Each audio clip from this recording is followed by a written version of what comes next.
In this video we're going to be looking at how to make a bride fondant topper. So we'll take some white fondant, quite a large amount, and roll it around so that it becomes a consistency we can work with that's not too dry, because that will show cracks on the bride and nobody wants that, and not too squidgy because then most of the bride will end up on your hands. And we're going to roll it into a cylinder that can then be slightly flattened and tapered towards the top. This will make the bride's skirt. Just make sure that it's heavy enough to take the weight of the rest of the bride, which will include her waist, arms, head, and the flowers we're going to make for her as well. Now, taking your ball tool, this is the one that has a very large ball on the end. You're going to make a dent in the middle because that's where your bride's waist is going to sit, and you just need to take a little bit of water with a paintbrush and wet it on the inside so that your bride will stick in there. Now you're going to take some flesh coloured fondant, a small piece, and the reason we're putting this in now is not because we want your bride to be naked on top, but because we want to put the top of the dress over the bride and have some skin showing through. And we're going to make the bride so that she has a tiny waist and pinch a little bit of a neck for her, and then create a bust, and then we're just going to place it gently in the top here and anchor it so that it stays firm. We're going to work on putting the top of the bride's dress on her. So what you need to do is roll out some fondant this time, and we're going to do two things. One is to cut with a heart-shaped cutter the top of her dress, press it in and shake it about a bit so that the rough edges of the heart, you can see that, have gone. Now we're going to cut a piece of fondant that's going to go around the back of her dress. I'm going to make it quite a low-backed dress. You only need a small piece of fondant, roughly the size of your little finger. Now it's fine if you have cut too much fondant, because we can always cut a bit off, but if you haven't cut enough fondant out, then that's where you have problems. Now you can see now I've got a paintbrush and I'm just going to be painting around the bride with water so that the fondant will stick to her when we put it on. I'm going to take our strip of fondant and just place it around the back of the bride, covering half of the side of her but not the front. Then we're going to take our heart and place the heart over the front of the bride so that she has a sweetheart neckline and that the tip of the heart comes in the centre of the dress at the bottom, and just press it in so you can see there that we've got the middle of our bride.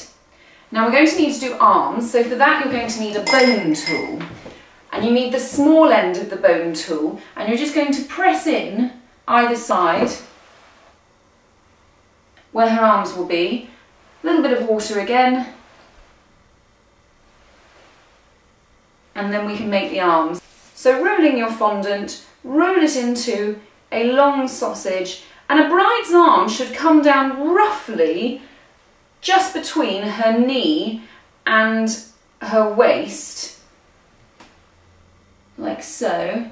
And what we're going to do is we're going to cut ourselves a hand.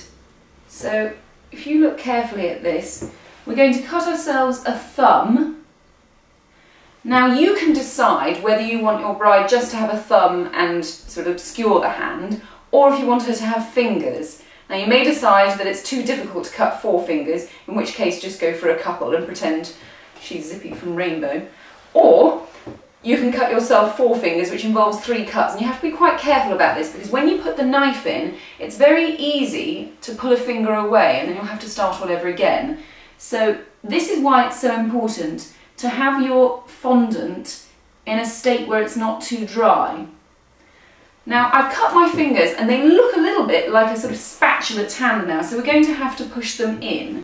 You're also going to need to take some of the thumb away. So just chop off about half the thumb, which is the tiniest piece of fondant, and then push them all in with the knife, and you'll see that the fingers are far more tapered.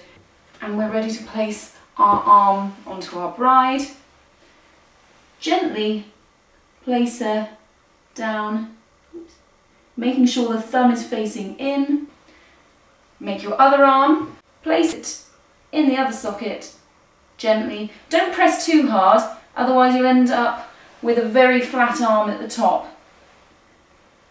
And now we can leave that and we can go on to what I think is the most exciting part of the bride, which is her head. So you'll need your ball tool, and you'll need to press in gently on the neck like so. And don't worry too much if the neck seems rather large for the moment, because that will push down. So we'll just push our bride, or put our bride to one side, and take the skin coloured fondant again.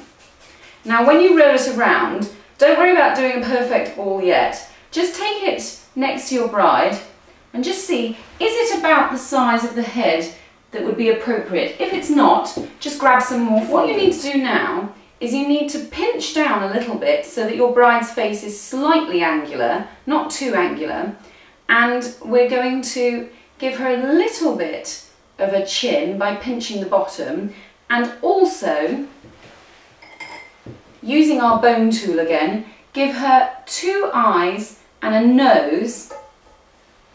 Paint those with water. Now I need a tiny, tiny, tiny little piece of flesh coloured fondant for the nose, really much smaller than you might think.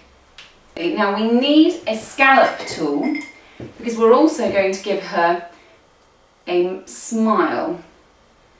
Into the eye sockets we're going to put a little bit of white fondant, so roll some around, place gently in the eye socket and just press down, and then the other.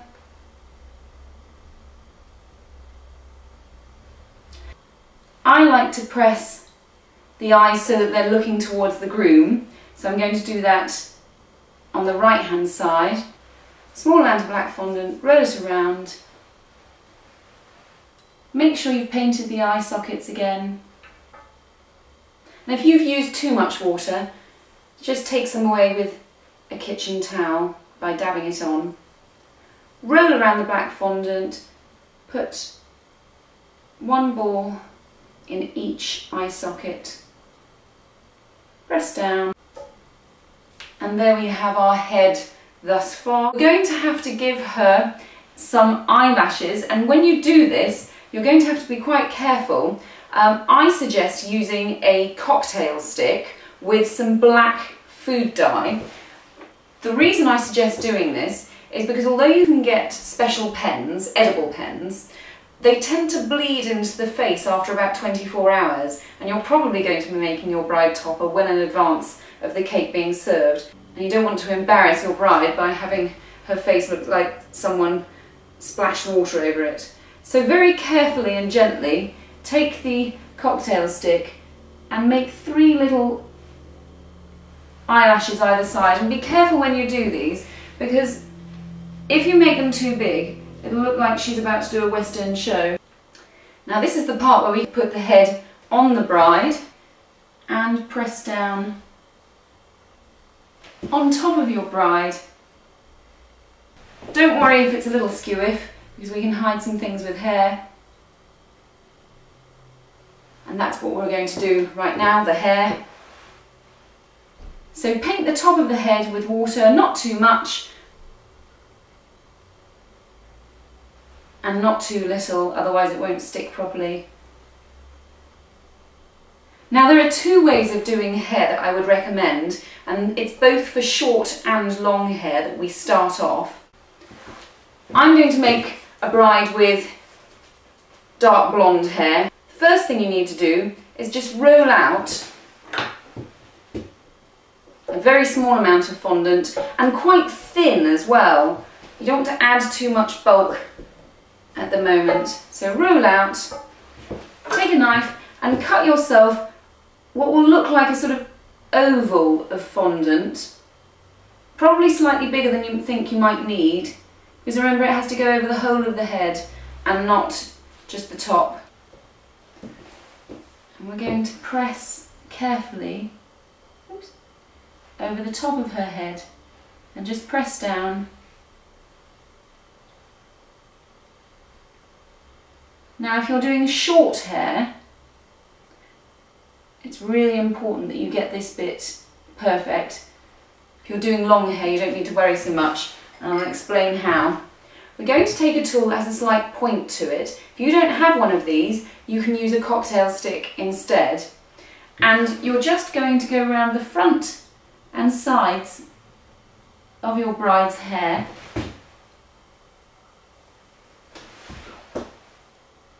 And I'll turn her around so you can see that at the back we're actually going to take all of this off, and you'll see it starting to come away with the tool.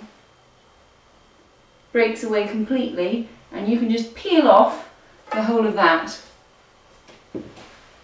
Now just go around the rest of the bride's head, and if you're going to do long hair, don't worry too much about doing this perfectly. Now if you're doing short hair, this is where you'll stop, and perhaps you'll put a little tiara on top of your bride, or maybe a little veil. I'm going to do long hair today, so we're going to leave it like this and paint over with water. Just move her to one side again. And we're going to take the same colour that you just used, and we're going to use a little trick with a tool you're bound to have in your house, but may not ever have thought of using for cupcake or cake decorating. It's a garlic press. Now the one I've got is a very simple version, and these are the best to use because they're the easiest to clean afterwards. Put your ball of fondant in the top, push through, and you'll see immediately that I've got hair. Take your knife, cut your hair off, like so. Put this to one side. Bring your bride back. Now this is a bit like doing hair extensions. You do the bottom first, then you do the sides, and then you go over the top so that you cover anywhere where you press down. And you can take 1 or 2 strands at a time. Doesn't really matter where you start as long as you're not trying to do her fringe or bangs, as you might say in America. Don't take more than 3 strands at a time. Otherwise, you'll end up pressing the strands together and they won't look like strands anymore, which is unfortunate. And then we're just going to go from the front and cover some strands over the top where you may have pressed quite hard. And there we have your bride's hair. You may have some strands left over. Just get rid of those.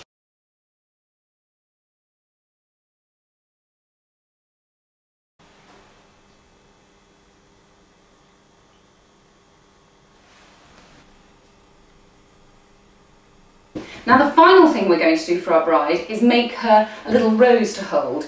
I've chosen a dusty pink colour, but obviously you can choose whichever flowers the bride is actually going to carry, so it might be worthwhile finding out what those flowers are, unless of course you are the bride, in which case I would hope you'd know. So we're going to roll out a very thin sausage of fondant, and don't worry about it being too perfect. From one end you're going to roll up and keep rolling, and you'll see as I do this that the rose is starting to form, and you can lift it for the final bit and then just gently tap the top bit so that you push the petals back just a little bit. And then we're going to take the paintbrush, paint the inside of the bride's hands and the front of the bride where the flower is going to stay. Push that bride's hands round over the rose, press gently, and you'll see that she's now holding her rose and she is finished.